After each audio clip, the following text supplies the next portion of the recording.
Assalomu alaykum aziz do'stlar, kanalimizga xush kelibsiz. Kanalimizda mehmon bo'lsangiz, kanalimizga obuna bo'lishni unutmang. O'zbekiston Markaziy bank tomonidan belgilangan xorijiy valyutalarni O'zbek so'miga nisbatan 2026-yil 4-iyul kuni uchun amal qiladigan qiymatini e'lon qildi. Rossiyadan O'zbekistonga pul yuborish endi yanada qulay va tushunarli. Anjirpay moliyaviy ishlaringiz uchun yagona ilova. Rossiyadagi bank kartalaridan Humo, Uzcard va Visa kartalariga pul o'tkazmalari, shuningdek naqd pul yuborish xizmati ham mavjud. Kommunal xizmatlar, internet, TV, jarimalar, soliq va kredit to'lovlari 24/7 qo'llab-quvvatlash xizmati.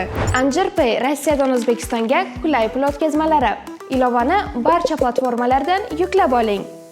So'nggi ko'ra dollarning rasmiy kursi 64 so'mga ko'tarilib, 1 AQSh dollari 11973 so'm tashkil etdi. Bundan ko'rinadiki, 100 AQSh dollari 1,197,390 so'mga teng bo'ldi. Yevro kursi esa 111 so'mga ko'tarilib, 1 yevro 13700 so'm tashkil etdi. Bundan ko'rinadiki, 100 yevro 1,370,054 so'mga teng bo'ldi. Rossiya rubl kursi esa 2,54 so'mga ko'tarilib, 1 Rossiya rubli 154 so'm tashkil etdi. Bundan ko'rinadiki, 1000 Rossiya rubli 154 ming so'mga teng bo'ldi. Eslatib o'tamiz, O'zbekistondagi har kunlik dollar, yevro va Rossiya rubl kurslarini kuzatib borishni istasangiz, kanalimizga obuna bo'lib, qo'ng'iroqcha tugmachasini bosib qo'yishni unutmang. E'tiboringiz uchun barchangizga kattakon rahmat aytib qolamiz.